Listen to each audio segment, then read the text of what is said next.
30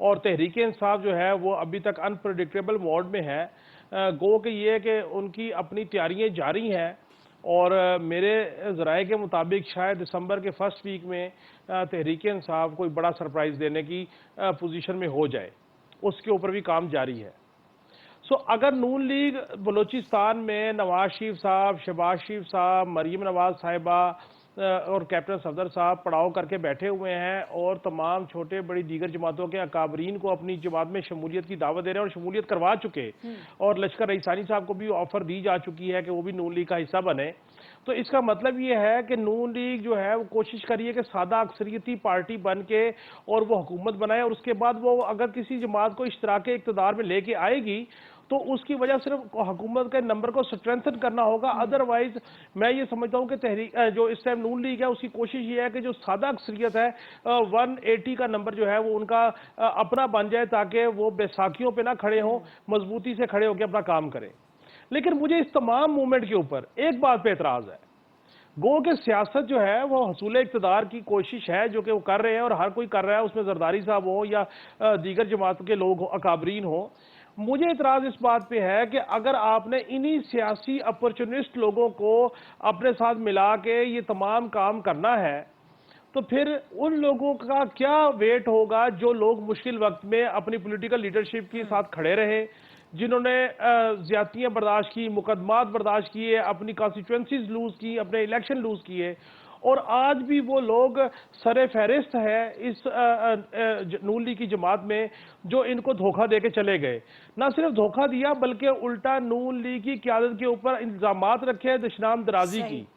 اب آپ دیکھیے کہ جن سیاسی جماعتوں کے ساتھ وہ مل رہے ہیں، اب میں ذاتی طور پہ یہ سمجھتا ہوں کہ صادق سنجرانی صاحب کو جس طریقے سے چیئرمین سینٹ بنایا گیا میر حاصل بزنجو کے صاحب کے مد مقابل، کوئی بھی بندہ اس پہ کوئی اچھی رائے نہیں دے سکتا کیونکہ میجورٹی تو اپوزیشن کے پاس تھی، اور میر حاصل بزنجو صاحب اللہ انہیں غریق رحمت کرے ایک وزادار سیاسی شخصیت ہے، وہ بیسیکلی نواز شریف صاحب کے امیدوار تھے.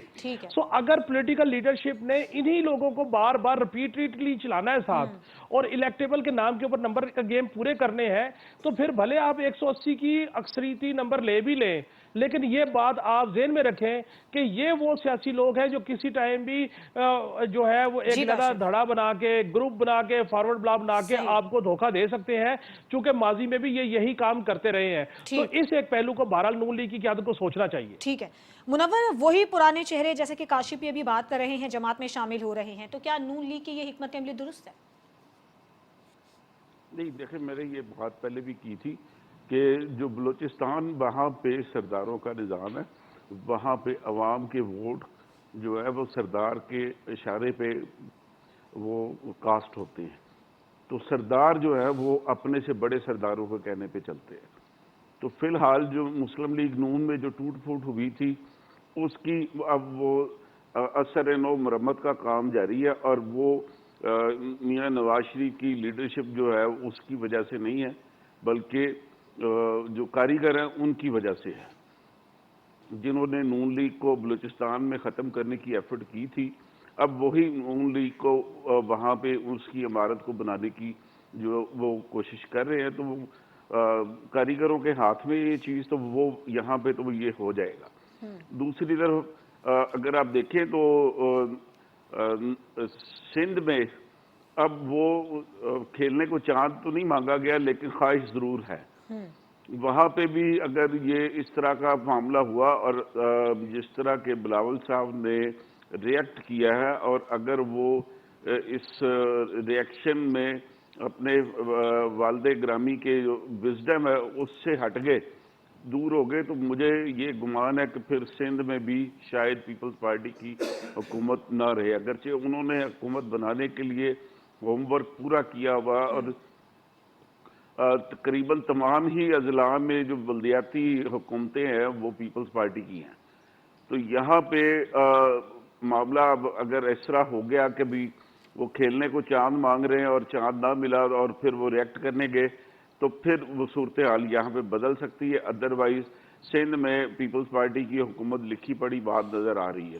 وفاق کی بات وہ بالکل خواجہ صاحب نے درست فرمایا کہ مسلم لیگ نون کو سادہ اکثریت ملنے کی خواہش ہے اور وہ انہیں امکان بھی ہے اس بات کا، لیکن میں یہ بات پورے وثوق سے کر رہا ہوں کہ حکومت جو ہے وہ مخلوطی ہوگی، ٹھیک ہے، مطلب کولیشن گورنمنٹ ہوگی اگرچہ نون لیگ کے پاس میجورٹی ہوگی۔ اب یہاں پہ آ کے ایک چیز نقطہ جو ہے وہ الیکشن کے بعد ہی کلیئر ہوگا، اس سے پہلے یہ قیاس کرنا بڑا مشکل ہے کہ پیپلز پارٹی وہ اپوزیشن کا کردار ادا کرنا پسند کرے گی یا حکومتی کولیشن میں ہوگی، یا استحکام پاکستان پارٹی کو اپوزیشن لیڈر دیا جائے گا۔ یہ والا معاملہ ابھی فی الحال کلیئر ہونے میں اس میں وقت لگے گا، اور مجھے یہ گمان ہے کہ پیپلز پارٹی وفاق میں حکومتی الائنس کا حصہ بننے کی بجائے اپوزیشن کا کردار ادا کرنا پسند کرے گی تاکہ آئندہ الیکشن کے لیے بھی اس کے لیے اسٹرانگ گراؤنڈ بن سکے۔ ٹھیک ہے امتیاز صاحب، ملک بھر میں کیا نون لیگ کا سیاسی اتحاد آپ کو لگتا ہے کہ پیپلز پارٹی کے لیے خطرہ ہے؟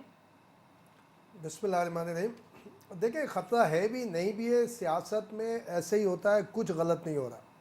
ماضی میں بھی آپ کو یاد ہوگا بلوچستان میں حکومت مسلم لیگ نون ہی کی تھی، اس میں ٹرمز تھی کہ آدھا عرصہ جو ہے عبد المالک کریں گے نیشنل پارٹی کے، اور آدھا عرصہ مسلم لیگ کے ثنا زہری کریں گے۔ تو لاسٹ مومنٹ میں جا کے گڑبڑ ہو گئی تھی، کیونکہ میاں نواز شریف جو ہمیں پتہ لگا تھا چاہتے تھے کہ پوری ٹرم مالک صاحب کریں، لیکن لاسٹ مومنٹ میں گئی تھی، ریپلیسمنٹ جو ہوئی تھی وہ جام کمال کے تھرو ہوئی تھی۔ تو ظاہر ہے کہ ثنا زہری چھوڑ کر پیپلز پارٹی میں شامل ہو گئے تھے۔ قادر بلوچ صاحب بھی جو کہ ڈی جی رینجرز بھی رہے، وہ اس وقت پیپلز پارٹی کا حصہ ہے، ان کی موجودگی میں جام کمال کی آمد بڑا مشکل تھی، لیکن 2 مہینے پہلے 1.5 مہینے پہلے تک تھا۔ انہوں نے ملاقات بھی کی تھی جام کمال نے آصف صاحب سے، بلاول بھٹو صاحب سے، ان سب سے۔ دیکھیں یہ سب چیزیں ہوتی ہیں، ہر الیکشن میں آنا جانا لگا ہوتا ہے، اپنی پارٹیاں ہیں۔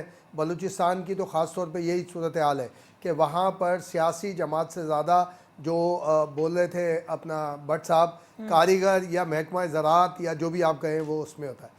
آج سے کچھ عرصہ پہلے نواز شریف بعض شرائط پر تیار نہیں تھے تو پیپلز پارٹی پہ ہاتھ رکھا گیا تھا۔ پیپلز پارٹی سے آپ نے دیکھا کہ بہت سارے سیاستدانوں کی ملاقاتیں شروع ہو گئی تھیں۔ آصف صاحب نے 2-3 وزٹ کیے تھے پنجاب کے، اور بلاول بھٹو صاحب جب یہاں سے کانوائے لے کر گئے تھے تو ان کا اسٹے بھی تھا، کافی گہما گہمی تھی کہ جی ساؤتھ پنجاب سے لوگ آ رہے ہیں۔ تو میاں نواز شریف صاحب وہ چیزیں بھی مان گئے جو وہ نہیں مان رہے تھے۔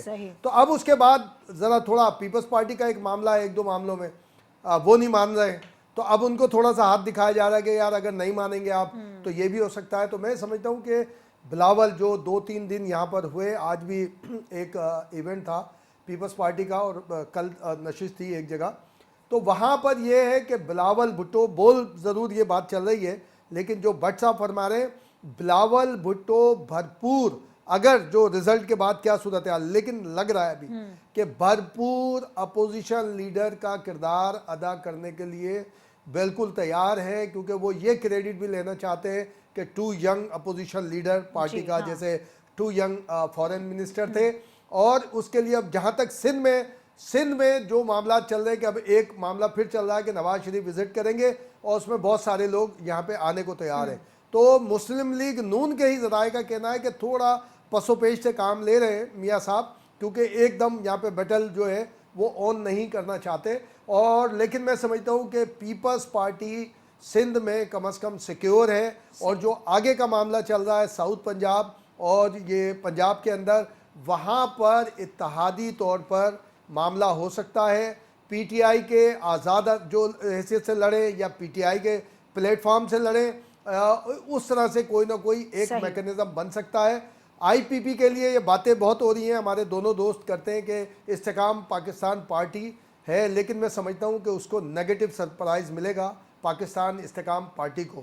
اس میں سے چند شخصیات کے ضرور امکانات ہیں کہ وہ کامیاب ہوں گے، ادروائز میں جو سمجھ رہا ہوں اور جو باتیں سامنے آ رہی ہیں کہ یہ جو آئی پی پی ہے یہ ہمارے اس طرح کی آئی پی پی ثابت ہوں گی جیسے ہمارے الیکٹرک ڈسٹریبیوشن کے اندر ہے۔ بالکل ٹھیک ہے، ایک بریک کا وقت ہوا ہے، بریک کے بعد جب ہم واپس آئیں گے تو آئی ایم ایف اسٹاف کی غیر ملکی سفیروں سے ملاقات ہوئی ہے، جس پر رضا ربانی کی جانب سے ایک بیان دیا گیا ہے۔ اب یہ بیان درست ہے یا نہیں ہے، اس پر ہم بات کریں گے ایک بریک کے بعد۔